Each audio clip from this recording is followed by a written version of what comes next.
E hoje o Ramon preparou um tema aqui extremamente importante, saúde intestinal. A gente até conversava aqui um pouquinho antes de entrar no ar, né, sobre isso, né? Essa vida corrida, né, cheia de compromissos, está fazendo as pessoas deixarem sempre a alimentação em segundo plano. Isso pode trazer consequências graves, né, Ramon? Com certeza, Fabiano. E é por isso que a gente traz esse tema tão importante. E muitas vezes a gente, né, passa batido, as pessoas não levam isso a sério.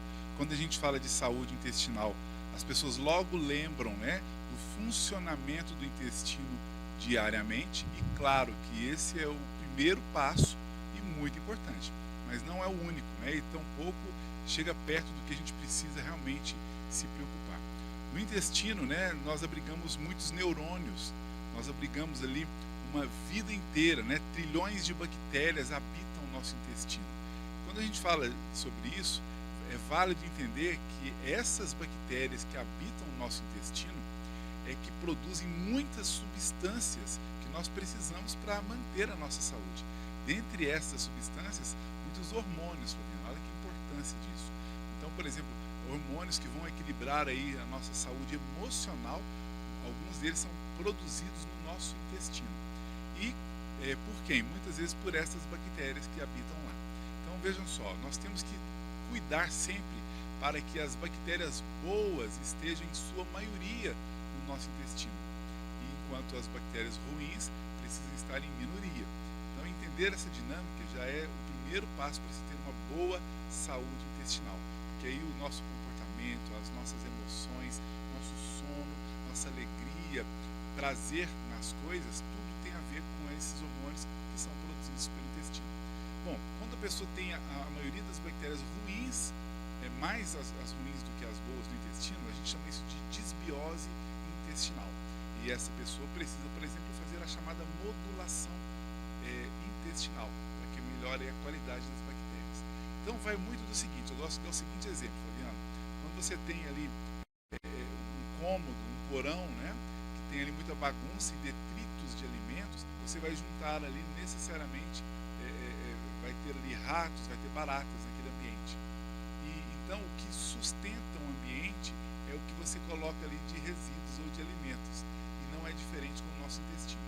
Como a maior parte dos alimentos da sociedade são industrializados, são alimentos muito ácidos, a maior parte das bactérias que se alimentam desse tipo de alimentos são as bactérias ruins.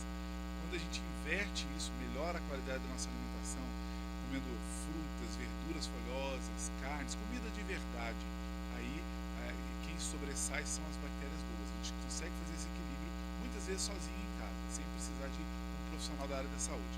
Mas o profissional precisa quando a pessoa tem problemas recorrentes, né? Dentre eles, a constipação intestinal, que é o problema aí de prisão de ventre, né? A pessoa tem que fazer 3 passinhos para poder saber se o intestino dela é realmente preso e precisa de ajuda, ou ela pode resolver em casa. Primeiro, ingestão de água. A água na quantidade certa faz com que o corpo, né, funcione melhor, o intestino funcione melhor. Segundo, a ingestão de fibras. Que fibras? Fibras vegetais, como as verduras folhosas, os legumes e frutas. E por último, né, uma atividade física, uma caminhada, por exemplo. Se a pessoa faz tudo isso e tem o intestino funciona bem, volta a funcionar bem, não precisa de ajuda. Mas se ainda não funcionar bem, precisa de ajuda. Então, o intestino é chamado de segundo cérebro, porque ele tem autonomia.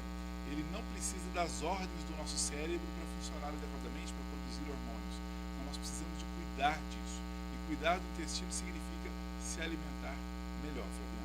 Você citou um ponto interessante aí, que é a questão do intestino preso, é um sinal de que há algo errado, né? Exatamente. Mas eu queria te perguntar justamente sobre isso. Quais os sinais, né, de que o meu intestino não está indo muito bem? Tem como detalhar isso, Ramon? Assim, mais por profissionais da área de saúde, né? Porque a gente vai investigar. Às vezes a pessoa já relata ali, por exemplo, uma irritação da mucosa intestinal, hoje conhecida aí como síndrome do intestino irritável. Aquela pessoa que por qualquer alimento comeu a mais ali, ela vai ter ali uma pequena diarreia, né? Uma pequena descarga. Ou o contrário, ela pode até ter aí o intestino mais preso. Esse é um sintoma de que o intestino pode não estar saudável.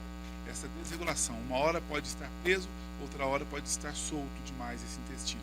Às vezes, fadigas, fraqueza, né?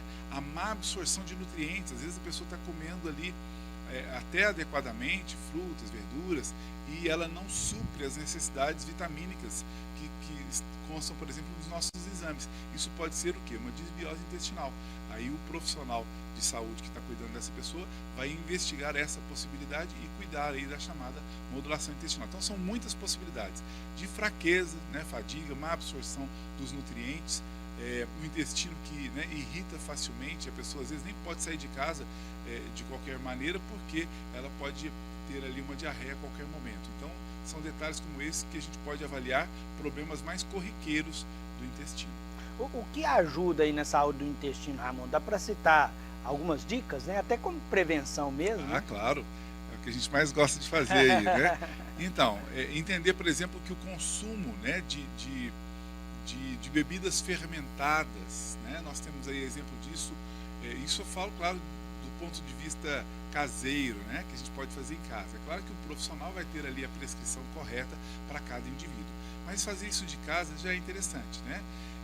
As frutas em si funcionam como o alimento das boas bactérias, o que tecnicamente a gente chama de prebióticos.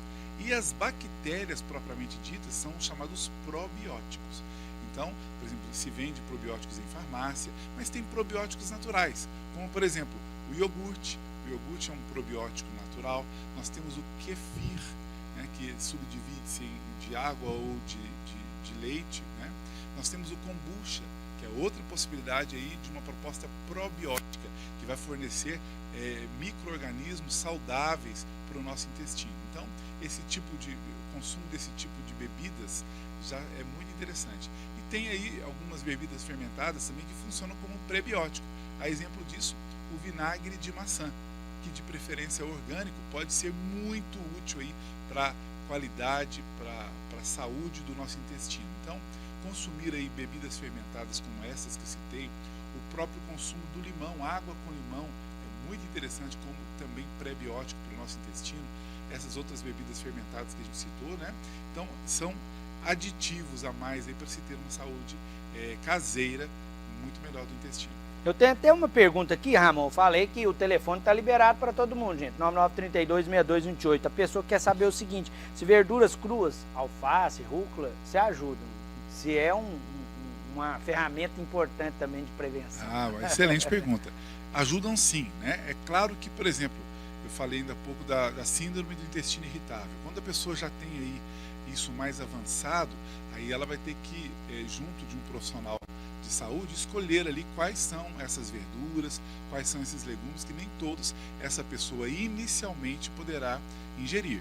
Mas em geral, né, para um problema mais brando, a pessoa deve consumir esse tipo de alimento mesmo, né? Agora, se ela comeu algum deles, sentiu algum desconforto, melhor procurar ajuda para saber qual deles. Mas é isso. São esses alimentos ricos em fibras vegetais que vão fornecer ali os melhores alimentos, né, os pré-bióticos, para as nossas bactérias boas. E aumentando esse número de bactérias boas, a pessoa vai ficar mais feliz, vai ficar com pele saudável, né? Quantas vezes, quando a nossa pele não está legal, muitas erupções, muitas manchinhas, onde é o problema? No intestino. Já dizia o pai da medicina, Hipócrates, né? Um dos seus aforismos aí, que toda doença começa no intestino.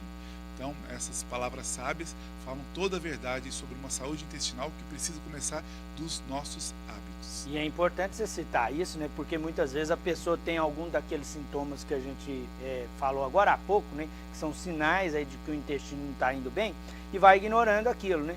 Mas pode chegar numa consequência ainda mais grave, né? A gente está acompanhando aí com muita frequência a situação de câncer, por exemplo. É algo que preocupa e é uma consequência de uma situação simples, às vezes não tratada, né? Exatamente, Flaviana. Até a gente traz esse tema pensando muito nisso, né?